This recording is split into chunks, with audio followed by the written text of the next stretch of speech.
Hi, I'm Lisa Curcio, and I'd like to welcome you here to Lisa's Stamp Studio. Today is Monday, it is October 9th, the year is 2023, and this is a special YouTube premiere, which means I'm live with you right now in the chat. Tonight, I'm going to teach you how to make a fun fold double twisted easel card for the holidays. Now, while my cards all have Christmas themes, you know fun folds can be adapted to anything. You're going to love the way you can use your designer series papers for these holiday cards, and you're going to love that swivel easel pop-up feature. Now, if this is your first time joining us, welcome. I'm so glad that you're here. And if you're returning, I'm so glad that you've come back. We love to interact with you during the premiere, but in order for you to chat live or to leave a comment, YouTube requires that you log into your YouTube account using your Gmail address. So go ahead and do that now so we can interact with you. I want to take a moment and make sure you know all about that project sheet. You're going to find it free. There's a link down in the video description below when tonight's premiere is all over. It's going to include pictures, cutting dimensions, and supplies for all the cards I'm going to share with you tonight. Of course, that includes the one I'm going to demonstrate for you. And then I want to make sure you know all about Gina Hawley. You'll see her name off in blue to the side with me. She's my daughter, and she's the sales and marketing director here at Lisa's Stamp Studio and an avid stamper. So we're here to interact with you, say hi, reach out to us with questions. We're happy to answer them during tonight's premiere. Now, before we get started, the most exciting thing of the year is coming up, and I want to tell you all about it. It is this, the online stamping retreat. This is session 2 for 2023. So many of you joined us for session 1. We're doing it again this year, and you are going to love the projects that we have. This full day event will take place on Saturday, October 28th here in the US, or October 29th if you are in Australia. Best part, it doesn't matter what country you live in, we're able to accommodate those time zones. And look what's included.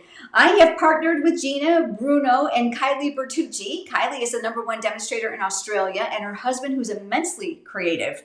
And we are going to give you, ready, 32 projects, 48 prize patrols, and you're gonna get 6 live demonstrations. Now, all the information is over on our website at onlinestampingretreat.com. And here's that next slide to give you all the information, lifetime access, so you cannot go wrong on joining us for this event. All right, we're ready. Let's get started.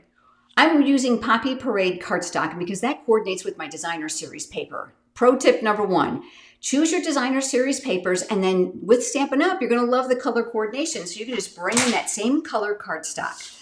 I've got my paper trimmer right here, and it's ready to go. It includes both the scoring and the cutting blades and navigate up and down out of the way, which means you can leave them on that clear guide all the time. I love that. And that clear guide is going to be important for tonight's Fun Fold Twisted Easel card.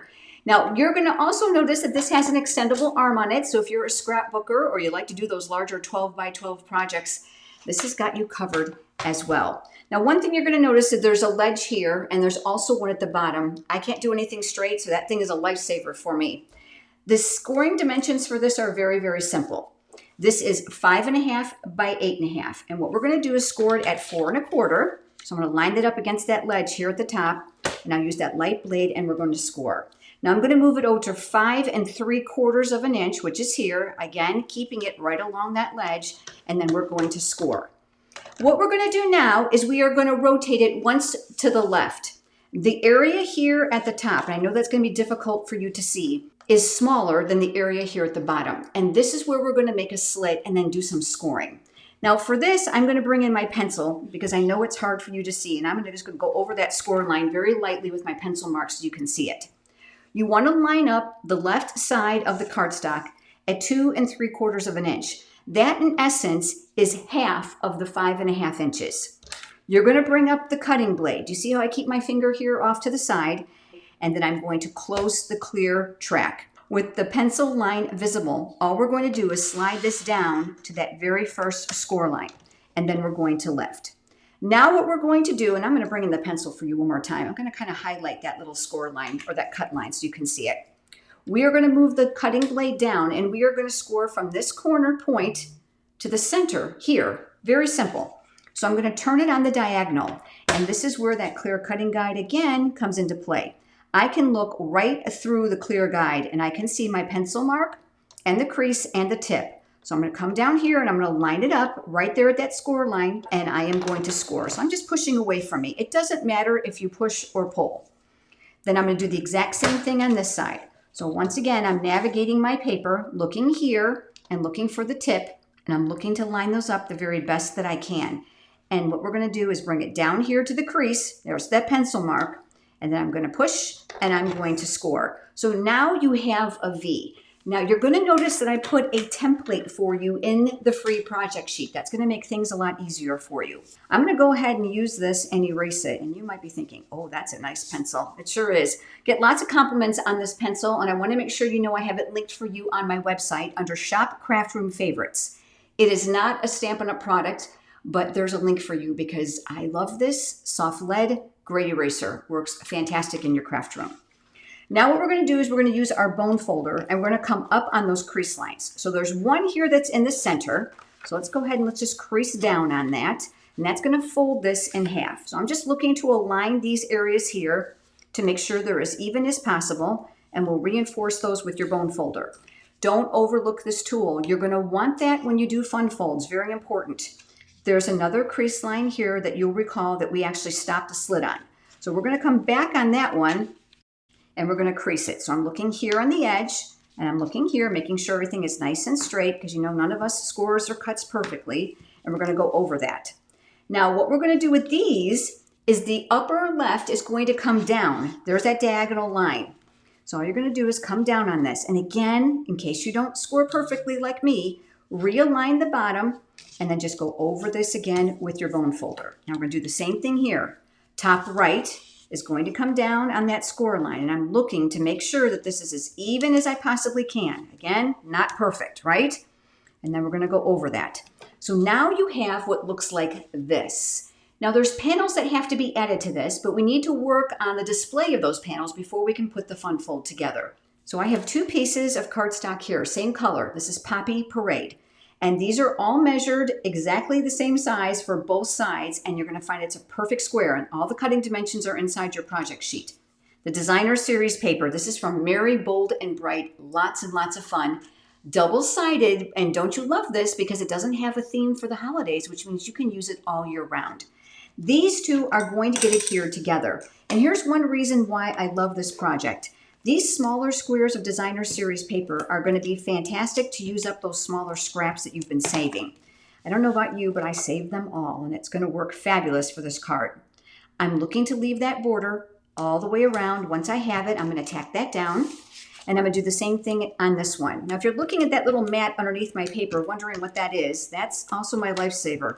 It's called the Silicone Craft Sheet. It is in my online store at lisastampstudio.com. Adhesive, liquid glue, and hot glue will not stick to it, which means I'm going to keep my work surface nice and clean.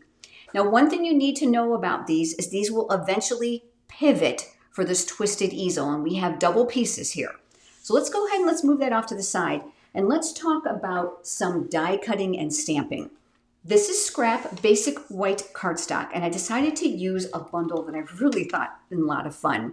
It's called Merry and Bright. So you'll see these amazing light bulbs for Christmas, of course, the string. There's greetings here that you can actually intermingle and make custom phrases, and it has coordinating dies. Now you're going to want them both, guaranteed. Buy them as a bundle. It will save you 10%. And I'm using the dies in quite a big way tonight. So beforehand, I went ahead and I pulled out the light bulb die. Now you're going to notice that there's two of those. There's two of the stems for the bulbs, and there's two of the other design of bulbs as well, because Stampin' Up! Knew you weren't going to need just one. So they doubled up on those dies so you can do things a lot faster. So ahead of time, I went ahead and I die cut one here. I've moved in a little closer so that you can see better. Now there's a stamp in the stamp set that creates the filament on the inside of the light bulb if you like that detail. And this is where my Poppy Parade ink is going to come into play. Again, that color coordination, there's no guesswork. I'm going to go ahead and open that up, and then I am going to ink this up on the ink pad, and I am going to stamp that here near the bottom. Lots of firm, even pressure, and that's going to give you your design. Now, I did do this multiple times. I didn't think you needed to see me do it numerous times, but it's that simple. Now, what we're going to do next now is we're going to work on the stem to this light bulb. But before I do that, I decided I wanted some light bulbs in also another color, and this is the Poppy Parade.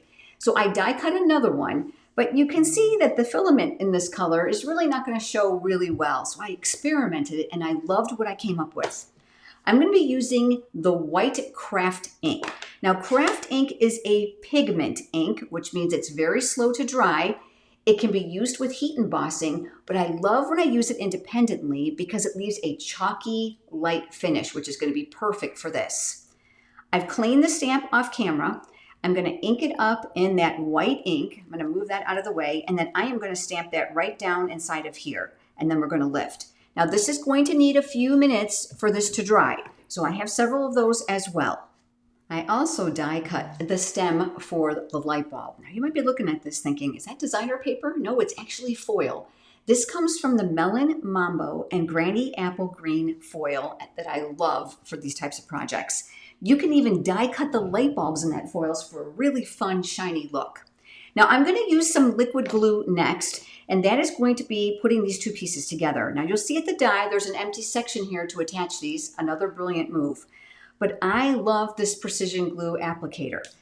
The multi-purpose glue sold in my online store has just been squirted inside of here. So I hold it all the way down and I squeeze it. It's very thick and it's very, very strong.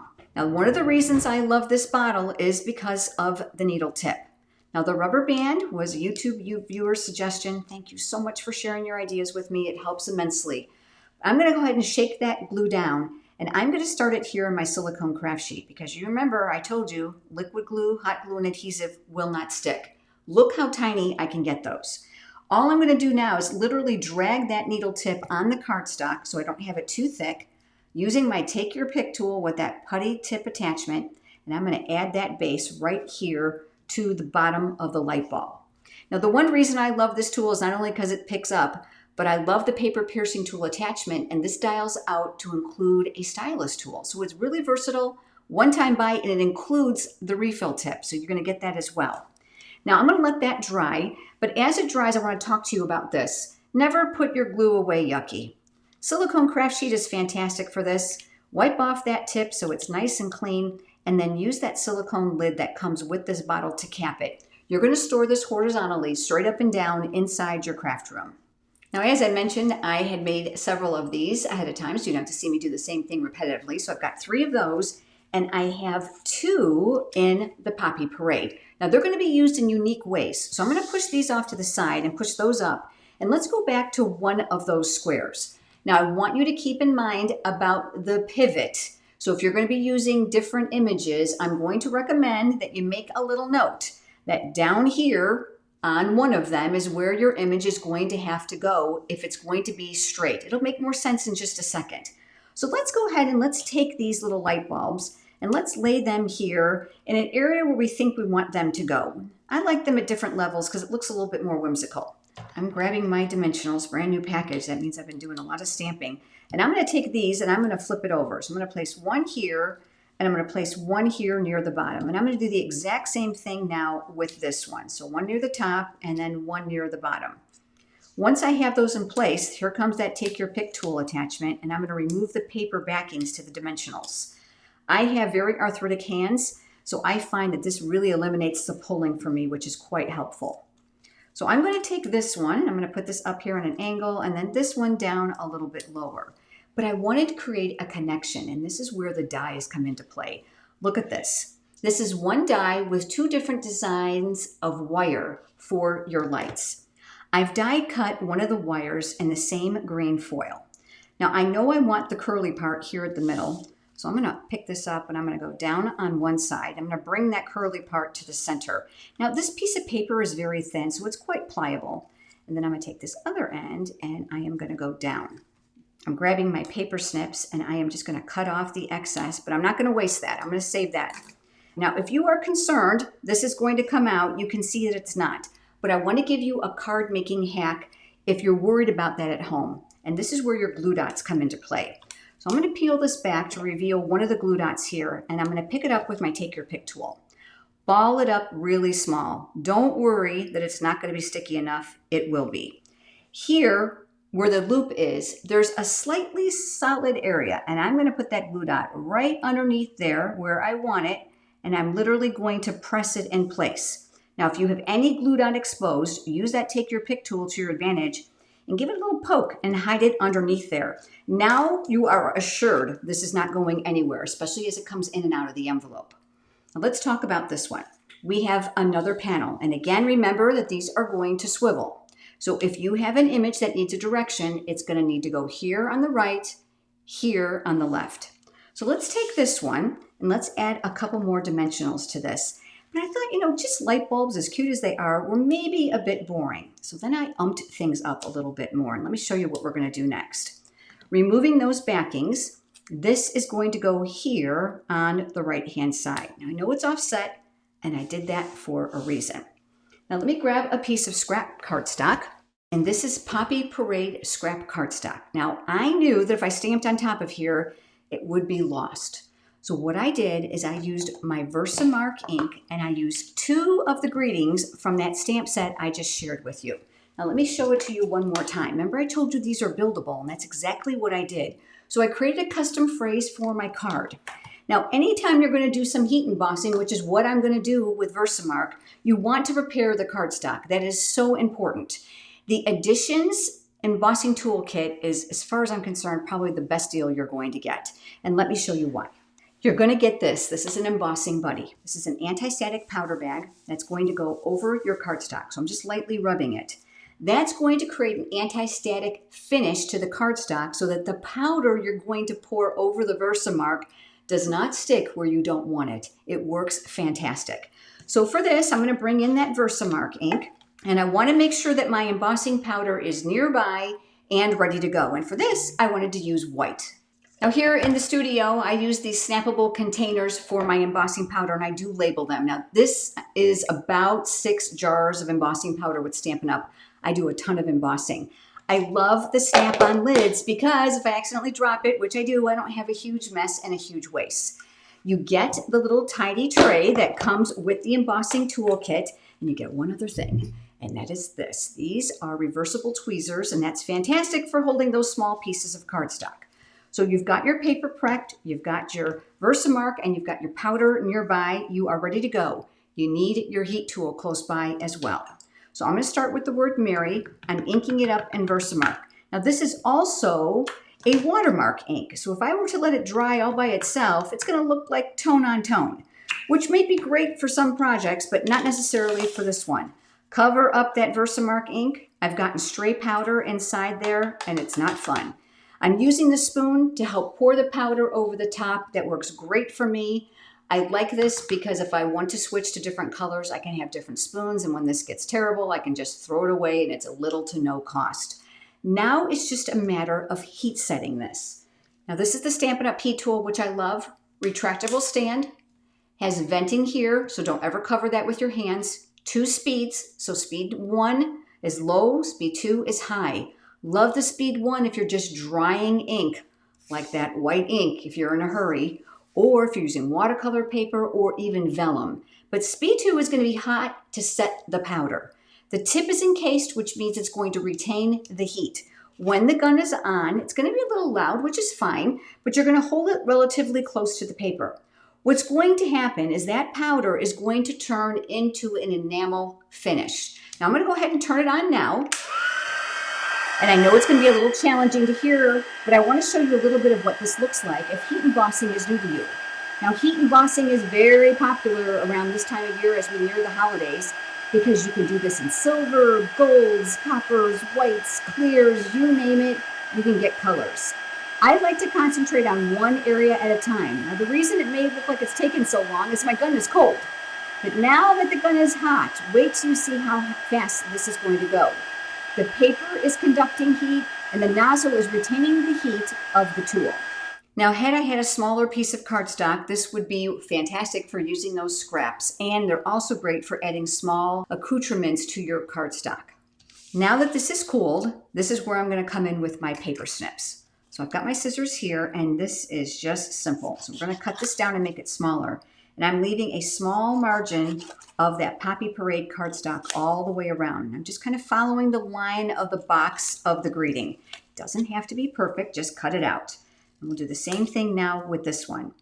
If you have never been to my website before, I'd love to have you check out lisastampstudio.com. Scroll to the bottom and you'll click the word subscribe, and that will sign you up for my free weekly e-newsletter where I share a project idea with you every week. And those are going to get added to here. So let's take those and let's flip those upside down. And this time I'm going to bring in my mini dimensionals. I'm going to take some of those here and I'm going to balance these on the back. Remember that if you're going to mail your cards, that you need to make sure these are well balanced, because it's going to go through the mail meter at the post office, which has rulers. And if it's not balanced, it's all going to come out lopsided on the other end. So I'm removing those backings once again. So now I'm going to take the word Mary and I'm going to put that right about here. And then we're going to take the word bright and we're going to put that underneath here. Now we're ready to start putting our card together with our panels. This is our card base, you'll recall. Here on these triangles is where we're going to put those panels, but it's going to be very important that you watch me so that you can put them on correctly. Now before we do that, there's one other step. I want you to put adhesive inside this little margin here to seal this. That's going to help create the easel. So I'm just going to move these flaps up so that you can see. I'm going to bring my silicone craft sheet underneath me, and then I'm going to add several rows of adhesive. Now this is my Stampin' Seal Plus. It is extremely strong. So I'm just going to add some there. And then all I'm going to do, because remember we've already scored it and used the bone folder, is I'm going to close it up. So I know that it's well aligned, and we're going to press that in place. Now that we have these are going to come down and your images are going to get attached. So I want this one on the left-hand side. Very important, you only want adhesive on this little triangle portion here. Do not put it here. So my best tip for you is to leave it folded. Now I'm going to use my Stampin' Seal Plus for this, and I'm going to come right around the outside. Now if you feel more comfortable with liquid glue, that's fine. I love this because you see I went a little bit off the edge and I can just curl it back and I don't have to worry about any oozing, which is something you would have to be concerned with if you're going to be using liquid glue. So don't get too heavy near the edges.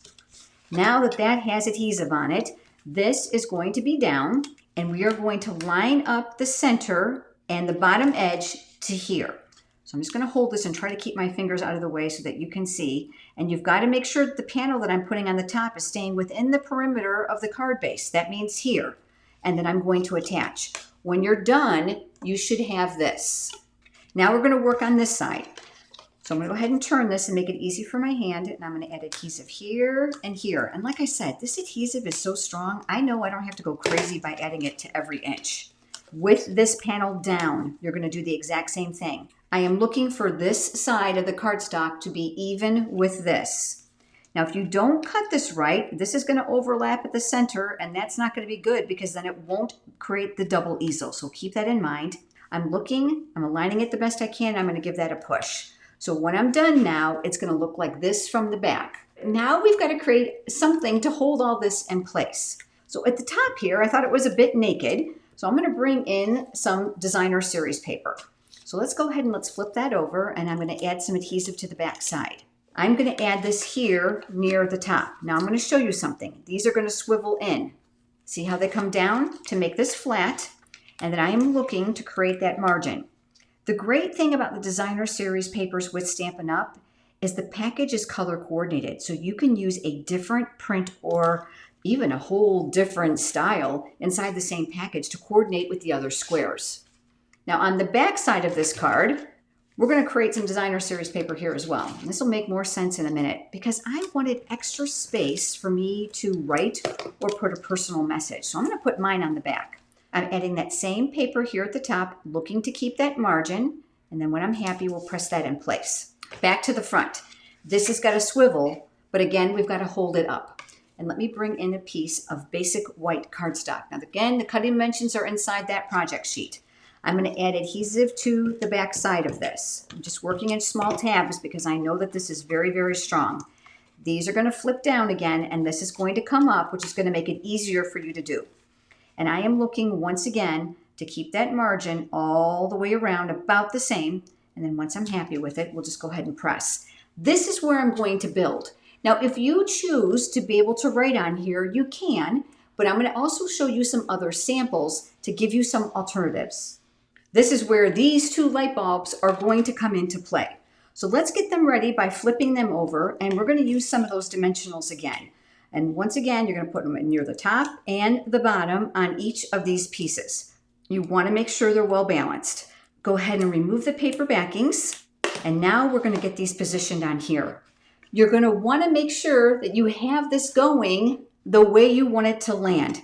Now, I know that looks challenging, so I'm going to set one of these down and I'm going to do this the very best I can from an aerial view so that you get the idea. I'm looking here in the center where these two panels come together. So I'm going to take one of my light bulbs and I'm going to place it here. Now, I'm not going to push it down really hard just in case we decide we want to change it. That looks pretty good. We're trying to keep these about the same distance apart. So I'm going to take this one and I'm going to overlap it slightly. So do you see what happens is these become the easel for the card. I also thought this needed a little bit of oomph. So I have the other piece to that die. You'll recall that this did two of them, right? It did the curly one and did the one that was just a little bit more wavy. So we're going to do the exact same thing we've done before. We're just going to thread this up underneath here. And then we're going to take this other end and we're going to come down. Remember, I'm just working with it because it's pliable. Now, once I'm happy with the length, and you don't have to go all the way across, I'm grabbing my scissors and I'm going to cut off the excess. And then you can manipulate this a little bit left and right. I have also not had this come out, so I'm not going to worry about anchoring it, but I've already given you a great card making hack. Now, what we're going to do is we're going to pivot these down and we're going to flip this over. I chose to do all the writing and signing here on the back side. So we're going to add a little bit of adhesive to a panel that I've already stamped. Same stamp set, but this is one greeting, which I loved, and I can just go ahead and stamp it right on top of there in the Poppy Parade ink and attach that here. When you mail this card, it's going to go in a standard A2 envelope just like this. And I love this because the presentation is there, but intuitively, they're going to see that it's lifted. Now, when I gave this to my husband, he had no trouble thinking, well, this is supposed to go somewhere. And then it just accidentally just popped up and he was like, oh, I've got it. It's cute. It stands up by itself. So I get a lot of you who say, how are they going to know how to display it? This one is intuitive. So let me show you these other samples. Now, this next one is using a culmination of greeting stamp sets, and you can never go wrong with great greetings, right? Brightest Glow was carried over from last year and fantastic holiday greetings. It has everything. And I coupled it with this one, Very Best Occasions, which has a little bit of everything throughout the year. And I use the Christmas pine cone dies. Do you see some stray pieces in here? This is one large die, except for those, and I just cut apart the pieces. Now, this is also a very large, what I call double die set, which means the detail portion of this fits inside of this if you're doing a nice big area like a scrapbook page. And here is the card I created. It's just so classy. This designer series paper is absolutely beautiful. It's called Joy of Christmas. And just like before, these are going to pop up. You're going to notice the difference this time. This time, I die cut a banner to be the stopper for this one. I colored some rhinestones with my dark Real Red Stampin' Blends markers. Just die cut some of those pine cones. So pretty, so classy. Screams Christmas. This side, I used the other greeting that had the holly in it, just colored in a little bit of those leaves and berries, and this is just another stunning holiday card. So now that is 2 cards, and let me bring in the third one. For this one, I focused on the chic dies, and the one reason I've loved these is because they have dies for just about everything. So you've got leaves, you've got snowflakes, seashells, you've got flowers, and you've got some real fun nautical or backgrounding here. And I love the little flowers that are here as well. So this is what I've used, and I used some gorgeous designer series paper called Snowflake Magic. Now this one could go in the envelope either way, couldn't it? Because I created a faux bow here at the top with some beautiful iridescent ribbon.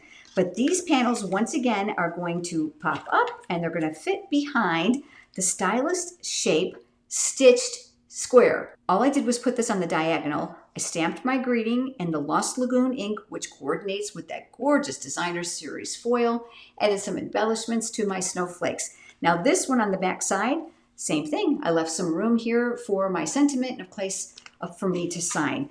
These are all stunning, and I don't know which one you're going to favor, so let me just get them all in your camera view. And I want you right now to pop down in the comments and let me know which one is your favorite.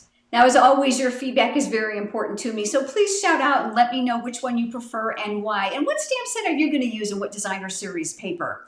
Now, a couple things before we go I want to make sure that you know all about. First is this, Stamp Studio memberships. We have been doing this now for about 5.5 months, and the response has been overwhelming. So if you love fresh ideas that you cannot find anywhere else, I've got you covered. So every Monday at 9 a.m. Eastern Time, right to your inbox, I am going to send you a tutorial for a brand new project idea. As you can see here, there are 2 levels. Level 1 and level 2 includes a fun fold once a month. There's some other perks involved there. Does not matter what country you live in, we've got you covered. Head over to lisastampstudio.com and click on memberships. And then make sure you mark your calendar. We will be back with you next Monday, which is October 16th at 8 o'clock Eastern Time. Got some more fantastic projects to share with you. Gina, thanks so much for moderating with me tonight. And thank you all for being here. I look forward to seeing you next Monday. Have a great evening, everyone. Bye-bye.